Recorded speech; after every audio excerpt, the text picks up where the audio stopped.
Summary of absorption in different part of digestive system. तो हम जो एब्जॉर्प्शन है अलग अलग भाग में कहाँ कहाँ पे होते हैं, तो उसकी समरी देखते हैं एक टेबल से। जैसे माउथ है, माउथ के अंदर वैसे तो डाइजेशन शुरू हो जाता है किसका, कार्बोहाइड्रेट का, लेकिन वहाँ पे कुछ ड्रग्स कुछ दवाइयाँ होती हैं। जैसे ही वो म्यूकोसा जो लेयर होती है माउथ की जो सबसे पहले वाली लेयर होती है उसके टच में आती है, तो बहुत सारी जो ड्रग्स हैं वो माउथ के द्वारा भी एब्जॉर्ब कर ली जाती हैं। कहाँ पे, लोअर साइड ऑफ टंग, जो जीभ है, कुछ टेबलेट ऐसी होती हैं जो जीभ के नीचे रख दी जाती हैं और वो वहीं से ही एब्जॉर्ब हो जाती हैं। उनका जो काम है वो पेट में जाने से पहले ही, जैसे एक तो टेबलेट हमने खाई वो पेट में गई, उसके बाद इंटेस्टाइन में एब्जॉर्ब हुई, फिर वो ब्लड में पहुंची, फिर वहां जहाँ पे उसने काम करना है वहां पे पहुंचेगी।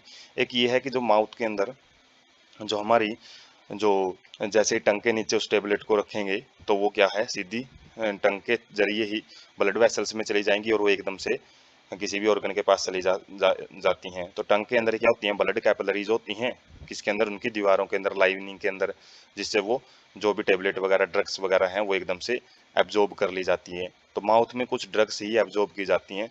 स्टमक में एब्जॉर्प्शन होता है वाटर का। वाटर हम देखेंगे लार्ज इंटेस्टाइन में भी एब्जॉर्ब होता है, जबकि स्टमक के अंदर भी वाटर एब्जॉर्ब किया जाता है। कुछ सिंपल शुगर हैं उनको भी, जैसे ग्लूकोज वगैरह होती हैं, इनको भी एब्जॉर्ब कर लिया जाता है। अल्कोहल का भी जो एब्जॉर्प्शन है वो स्टमक के अंदर ही हो जाता है। और एब्जॉर्प्शन के बाद कहाँ पे जाएगा खाना, जो अलग अलग भागों में ब्लड लेके जाता है। तो ब्लड के अंदर जाने की प्रोसेस ही होती है एब्जॉर्प्शन। स्मॉल इंटेस्टाइन में ज्यादातर एब्जॉर्प्शन स्मॉल इंटेस्टाइन में ही होता है। Principal organ for the absorption of nutrients, जो ज्यादातर न्यूट्रिएंट्स हैं उनका ज्यादातर जो ऑब्जॉर्प्शन है, उनका अवशोषण है वो स्मॉल इंटेस्टाइन में होता है। डाइजेशन इज कंप्लीटेड हेयर, यहीं पे आके ही जितना भी डाइजेशन पाचन है, मतलब बड़े बड़े मॉलिक्यूल्स को छोटे मॉलिक्यूल में तोड़ने की प्रोसेस है, वो यहीं पे आके कंप्लीट होगी। And the final product of digestion such as glucose, fructose, fatty acid, glycerol and amino acid are absorbed through the mucosa. जो इंटरनल लेयर होती है बिल्कुल, उसके अंदर ब्लड स्ट्रीमिंग एंड लिम्फ वगैरह जो लैक्टियल हमने देखा था, उन नेटवर्क टाइप में प्रेजेंट होती है, नेट जो ब्लड स्ट्रीमिंग वगैरह, ब्लड वेसल्स, उनमें जो ये अलग अलग डाइजेस्टेड प्रोडक्ट हैं जैसे ग्लूकोज, फ्रक्टोज, इनको एकदम से क्या कर लिया जाता है, एब्जॉर्ब करके, और जहाँ पे भी जरूरत है जिस भी सेल टिश्यू में उनके पास इसको ब्लड के द्वारा पहुंचा दिया जाता है। उसके बाद है लार्ज इंटेस्टाइन में, जब हमने देखा था जो ज्यादातर पानी एब्जॉर्ब होता है, कुछ मिनरल्स हैं, कुछ ड्रग्स वगैरह हैं, कुछ दवाइयां हैं, वो भी लार्ज इंटेस्टाइन में एब्जॉर्ब हो जाती हैं। उसके बाद है एब्जॉर्प्शन ऑफ डाइजेस्टेड प्रोडक्ट, इसका एक ओवरव्यू देखते हैं। वैसे समरी हमने देख ली है। Process by which and product of digestion pass through the intestinal mucosa into the blood और lymph.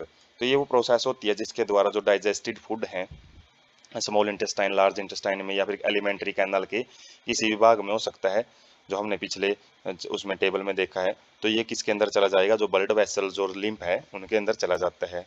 Carried out by passive, active और फैसिलिटेटेड ट्रांसपोर्ट मैकेनिज्म। तो जो डिफ्यूजन है ब्लड के अंदर जो न्यूट्रिएंट्स हैं उनका किसी भी प्रोसेस के द्वारा हो सकता है। पैसिव के अंदर कोई एनर्जी नहीं लगती जैसे डिफ्यूजन, और फैसिलिटेटेड डिफ्यूजन होता है।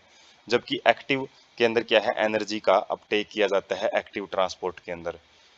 और फैसिलिटेटेड ट्रांसपोर्ट वही है जिसके अंदर कुछ प्रोटीन वगैरह हैं जो चैनल या फिर कैरियर का काम करते हैं प्लाज्मा मेम्ब्रेन के थ्रू, उनके द्वारा एब्जॉर्ब किया जाता है जो डाइजेस्टेड फूड है। Take place in different part of alimentary canal like mouth, stomach, small intestine and large intestine. ये हमने टेबल में देख ही लिया है कि अलग अलग भाग में जो एब्जॉर्प्शन है वो अलग अलग चीजों का होता है। सिंपल डिफ्यूजन में क्या होता है, एब्जॉर्ब स्मॉल मॉलिक्यूल्स या small amounts of monosaccharide like glucose, amino acids, some electrolyte like chloride ion. तो एब्जॉर्प्शन जो सिंपल डिफ्यूजन से, जिसमें हायर कंसंट्रेशन से लोअर कंसंट्रेशन में चीजें मूव करती हैं, तो वो जो डिफ्यूजन है वो किसका देखने को मिलता है, खासकर ग्लूकोज का, अमाइनो एसिड का, और कुछ इलेक्ट्रोलाइट, कुछ ऐसे सब्सटेंस होते हैं जो कि अपने ऊपर चार्ज लिए होते हैं। तो उनको जो ल्यूमन होता है, अलग एलिमेंट्री कैनाल का ल्यूमन मतलब इंटरनल जो ट्यूब होती है, उसमें से ब्लड के अंदर डिफ्यूजन के द्वारा पहुंचा दिया जाता है।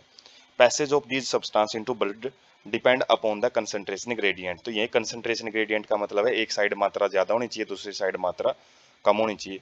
फैसिलिटेड ट्रांसपोर्ट में क्या किया जाता है, जैसे ग्लूकोज और अमाइनो एसिड है, उनको कुछ स्पेशल टाइप के कैरियर प्रोटीन होते हैं प्लाज्मा मेम्ब्रेन में, क्योंकि ये सब्सटेंस प्लाज्मा मेम्ब्रेन में अपने आप पास नहीं हो सकते, इनको पास करने के लिए स्पेशल टाइप के इंटीग्रल प्रोटीन होते हैं जो इनको मूव करवाते हैं। Transport of water depends upon the osmotic gradient. जो वाटर का जो ट्रांसपोर्ट होता है वो भी उसके ऑस्मोटिक ग्रेडियंट के ऊपर डिपेंड करता है, जो ऑस्मोसिस प्रोसेस हमने डिस्कस की थी उसमें प्लांट फिजियोलॉजी के अंदर, जो transport of minerals in plant वगैरह देखा था, ट्रांसपोर्ट इन प्लांट देखा था जो चैप्टर, उसके अंदर पढ़ा था इसके बारे में ऑस्मोसिस। तो ऑस्मोसिस में क्या होता है, वाटर की हायर कंसंट्रेशन से लोअर कंसंट्रेशन में वाटर है मूव करता है, उसी को ऑस्मोसिस बोलते हैं थ्रू सेमी परमेबल मेम्ब्रेन। तो एक्टिव ट्रांसपोर्ट कैसे होता है, अकर्स अगेंस्ट कंसंट्रेशन ग्रेडियंट। जैसे जो पैसिव ट्रांसपोर्ट हमने देखा है उसमें तो अलोंग द कंसंट्रेशन ग्रेडियंट होता है, हायर टू लोअर कंसंट्रेशन, लेकिन इसमें उल्टा होता है, इसमें क्या रहेगा, लोअर टू हायर कंसंट्रेशन चीजें मूव करेंगी और इसकी वजह से वहां पे एनर्जी की सप्लाई की जरूरत पड़ती है। जैसे अमाइनो एसिड है, मोनोसैकेराइड हैं, जैसे कि ग्लूकोज हैं, इलेक्ट्रोलाइट हैं, सोडियम है, वो ज्यादातर एक्टिव ट्रांसपोर्ट के द्वारा ही ब्लड के अंदर एब्जॉर्ब किए जाते हैं। फैटी एसिड एंड ग्लिसरॉल, तो ये being insoluble can not be absorbed into the blood, ये ब्लड के अंदर एब्जॉर्ब नहीं हो पाते, क्योंकि जैसे तेल है, तेल पानी में नहीं घुलता है, और जो ब्लड है, ब्लड के अंदर जो मैक्सिमम प्लाज्मा होता है, और प्लाज्मा में क्या होता है, ज्यादातर वाटर होता है। तो इस वाटर के होने की वजह से जो फैटी एसिड और ग्लिसरॉल हैं वो वाटर के जिसमें ब्लड के अंदर डिजोल्व नहीं हो पाते हैं। First incorporated into small droplets called micelles which move into the intestinal mucosa. जो इंटेस्टाइनल म्यूकोसा होती हैं उसके अंदर फैट के जो फैटी एसिड वगैरह होते हैं, इनके मॉलिक्यूल को एक लेयर के द्वारा कवर कर लिया जाता है, मिसल बना लिए जाते हैं। जैसे micelles cleaning action of soap में हम देखते हैं कि एक साइड में उनके हाइड्रोफिलिक एंड होता है, एक साइड में हाइड्रोफोबिक टेल होती है। जो हाइड्रोफोबिक टेल है वो तो इन ड्रॉपलेट्स के साथ चिपक जाती है, और जो हाइड्रोफिलिक एंड है वो अब क्या कर सकता है, वाटर में आसानी से चिपक सकता है। तो इसी तरीके से यहाँ पे जो वाटर के साथ इसको चिपकाने का काम क्या करते हैं, ये मिसेल्स करते हैं। री formed into very small protein coated fat globules, और इनको दोबारा फिर क्या किया जाता है, प्रोटीन की लेयर से कवर कर दिया जाता है, जिनको क्या बोलते हैं, काइलो माइक्रोन बोलते हैं, which are transported into lymph vessels lacteals. Lacteals क्या थी, वो नेटवर्क लाइक स्ट्रक्चर थी, किसके अंदर, विलाई के अंदर। विलाई क्या करती हैं, एब्जॉर्प्शन एरिया को बढ़ाने का काम करती हैं, जो स्टमक के अंदर, उसके अंदर स्मॉल इंटेस्टाइन के अंदर। तो उसमें इनको एब्जॉर्ब कर लिया जाता है, किस फॉर्म में, काइलो माइक्रोन की फॉर्म में। तो पूछ लिया जाता है कि जो फैटी एसिड है उनको किस फॉर्म में, मिसल्स की फॉर्म में, तो स्मॉल इंटेस्टाइन में रखा जाता है, और जबकि जो लिम्फ है, लिम्फ वेसल के अंदर उसको काइलो माइक्रिन की फॉर्म में बदल दिया जाता है। Which ultimately released absorbed substance into the blood stream, और लिम्फ क्या करते हैं फिर, ब्लड स्ट्रीम में जो भी एब्जॉर्ब्ड सब्सटेंस है उसको ड्रेन आउट कर देते हैं। मतलब लिम्फ है वो टिश्यू सेल, टिश्यू फ्लूइड बोलते हैं उसको, सेल के बीच में रहता है, और जो भी उसके अंदर न्यूट्रिएंट होता है वो बाद में ब्लड स्ट्रीम में जाके मिल जाता है, जो कि अलग अलग वीन या फिर एरिटरीज होती हैं उनके अंदर। उसके बाद हम जो एक इंटरनल व्यू देख सकते हैं, किसका, जो ल्यूमन होती है स्मॉल इंटेस्टाइन के अंदर वाला पोर्शन, तो इसमें छोटे छोटे जो फिंगर लाइक स्ट्रक्चर हैं वो क्या है, अलग अलग प्रकार की विलाई हैं, माइक्रोविलाई हैं, और जो ये ग्रीन कलर का पोर्शन है ये अलग अलग बैक्टीरिया भी हो सकते हैं, फूड मटेरियल भी हो सकते हैं। वैसे लार्ज इंटेस्टाइन में बैक्टीरिया भी पाए जाते हैं, ई कोलाई टाइप के बैक्टीरिया। और उसके बाद जो इंटेस्टाइन है, इंटेस्टाइन में जो विलाई होती हैं, विलाई के अंदर जो लैक्टियल होते हैं, ये लैक्टियल क्या होते हैं, जिसके अंदर जो लिम्फ वगैरह होते हैं वो एक नेटवर्क लाइक स्ट्रक्चर बनाते हैं, जो भी खाना वगैरह होता है उसको यहाँ पे एब्जॉर्ब कर लिया जाता है।